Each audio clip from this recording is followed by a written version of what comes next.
The BJP government had brought electoral bond scheme to cleanse political funding and make it more transparent, but things don't seem to be as they say. ADR report says more than 95% of the first tranche or money that was gathered through the electoral bonds went to Bharatiya Janata Party.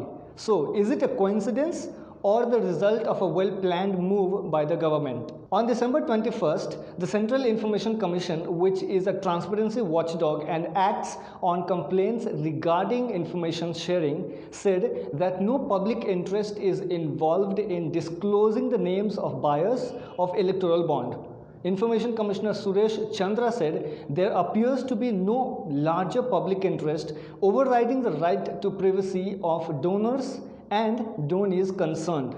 But in January 2020, the same CIC, Chief Information Commission, had said that the electoral bonds process should be more transparent and the names of those buying them should be declared. And now this big U-turn from their earlier position. Social activists like Anjali Bharadwaj have raised concerns over this.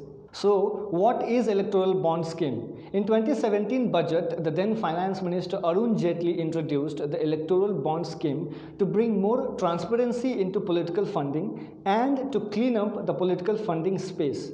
The idea was that one can buy electoral bonds for the political party or outfit that one wants to donate to, and then the preferred political party and political organization that gets the electoral bond can encash those bonds. As per the changed laws and rule, the identity of the donor or the one who funds any political party will be kept anonymous and hidden from everyone. The main reason for doing this was that this anonymity will help in avoiding political targeting of individual or company who funds any party.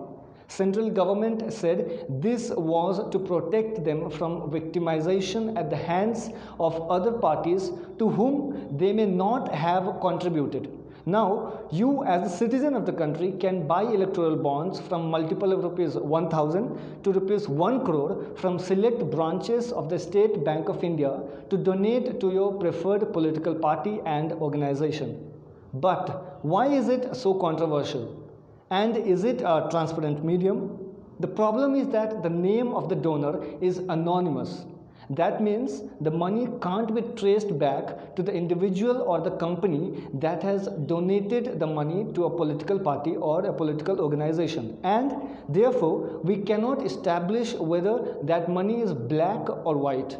Transparency is another problem because a company that donates to a political party does not have to reveal which party it donated to, and the political party also does not know where the money has come from. There have been several changes in the electoral bond scheme. The cap up to which a company can donate was earlier up to 7% of the total profit. That cap has been further lifted, which means that any company can give any amount of money to a political party, and it does not have to be a part of the financial books. Another problem with electoral bond is that earlier there was a limit beyond which you could buy electoral bonds, and that cap was up to 20,000 rupees.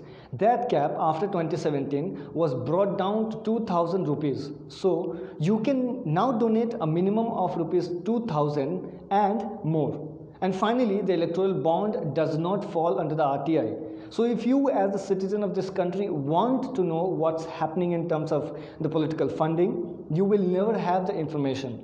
So, a system that was introduced to bring transparency in the political funding has made the entire political funding even more opaque. And not just that, reports suggest that when the electoral bond was getting launched, RBI, Reserve Bank of India, raised objections to the schemes saying that this is not helpful. The RBI said no, and the government disregarded it. Its recommendations or objections were not taken in consideration, and the government gave itself a go-ahead. But it was not just RBI that raised objections on the electoral bond. The Election Commission also spoke on electoral bond scheme and said that this could undermine the value of bank notes. All these objections were clearly ignored by the government. Now the question is whether electoral bonds are really untraceable. An investigation reveals that every electoral bond that you buy from SBI has an alphanumeric code. This code is visible under ultraviolet rays. That means SBI knows who is the donor and the donee, as it allows SBI to trace the bond, and it gives the current government an advantage because it can get that information from the SBI anytime.